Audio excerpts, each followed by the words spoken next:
Now we are going to discuss the next oxidation that is relating with the alpha oxidation.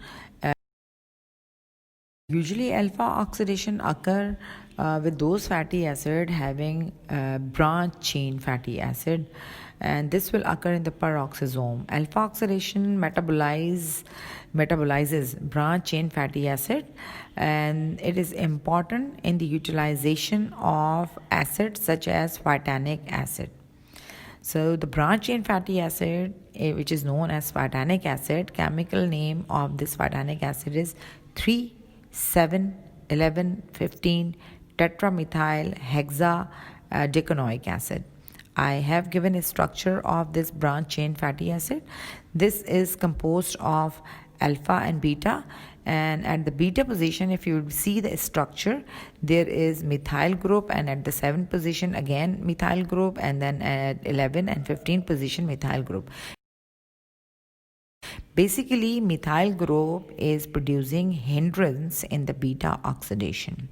Usually, whatever the oxidation is taking place, either by the way of omega with the omega carbon or with the alpha carbon, whatever the oxidation take place, that will basically continue or end up with the beta oxidation.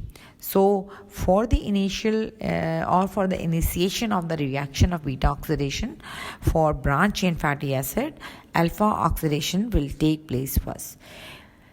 The same reaction will occur with the phytanic acid as in all other beta oxidation reaction. I said that first CoA derivative is synthesized. So in case of phytanic acid, in the first step, a CoA derivative that is known as phytonyl CoA is synthesized. And in the second step, the enzyme that is hydrolase, which introduces a hydroxyl group at alpha carbon.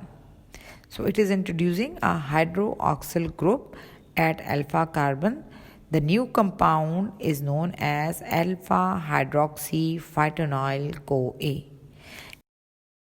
In the third step, two enzymes, one is alpha hydroxyphytonyl CoA lyase, and second is aldehyde dehydrogenase, remove the original alpha carbon, resulting in a fatty acid with one carbon less. And that one carbon less fatty acid is basically pristanic acid, whose structure is I already given to Hiba, and she will circulate, I hope. Now, successive beta carbon, if you see the structure, the successive beta carbon in pristanic acid become available for beta oxidation, one after the other. It is obvious that at the branching site, the product of beta oxidation will be propionyl CoA, not acetyl CoA. Propionyl CoA can be converted. What is propionyl CoA? It is basically at the end. At the end, what will happen? At the end, there is 3 carbon chain will remaining at the end of beta oxidation of complete chain of phytanic acid or pristanic acid. Propionyl CoA will be synthesized, and that propionyl CoA will be converted into succinyl CoA, which can be metabolized by the citric acid cycle. Phytanic acid is ingested in the diet containing food of those animal origin, including cow milk. It is probably derivative or derived from chlorophyll. In certain individual, alpha oxidation does not take place due to a hereditary defect, which is the autosomal recessive in character. So the accumulation of phytanic acid in various tissue produce phytanic acid storage disease, which is known as Refsum's disease, REFSUM' disease. And these patients show failing the night vision. They also observe retinitis pigmentosa, that is the inflammation of retina, and that can also be accompanied with deafness, and it may result peripheral neuropathy and cerebral defects. So if the person is unable to metabolize alpha oxidation of phytanic acid, which is basically deriving from cow milk, and cow which are taking food as a plant from as a food source, and that plant is containing chlorophyll, and that chlorophyll is helping to synthesize phytanic acid. It's obvious. So if these enzymes which are responsible to take part in the alpha oxidation are hereditary, due to the hereditary effect, they are not present in the body, ultimately the storage disease will occur, and due to this storage, night vision and other problem can arise. So blood of these patients show a high level of phytanic acid. Alpha oxidation is also used to oxidize 2-hydroxy fatty acid, which is found as component of brain lipid. So here we have finished complete oxidation.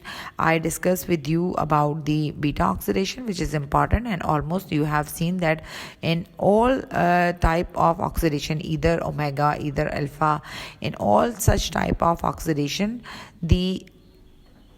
that is basically initiating the reaction of beta oxidation. All kind of fatty acids, whether they will start with the beta alpha oxidation, whether they start with the omega oxidation, but at the end they will continue further oxidation with the help of beta carbon.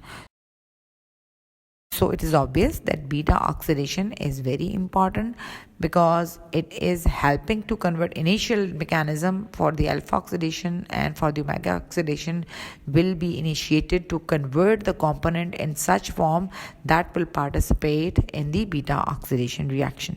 So in here we have finished about the discussion about the oxidation reaction, which is important for the human body, and that is helping to remove the fat and utilizing the fat and producing the energy as a source of ATPs. And if this utilization will not take place, ultimately obesity can occur. In the next topic, I will discuss with you utilization of ketone bodies. Ketone bodies are the product of definitely fatty acids. And then the final topic in the lipid metabolism will be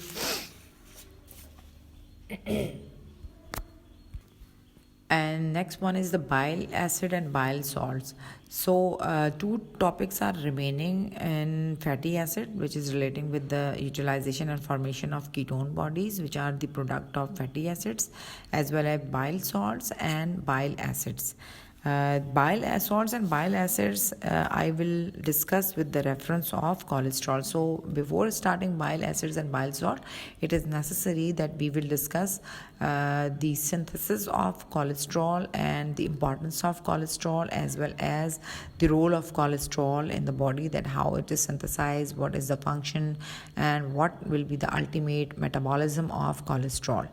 Thank you so much. If you have any problem, you can send your query to Hiba. She will send it to me, and I will give obviously whatever the answer related with that. Thank you so much.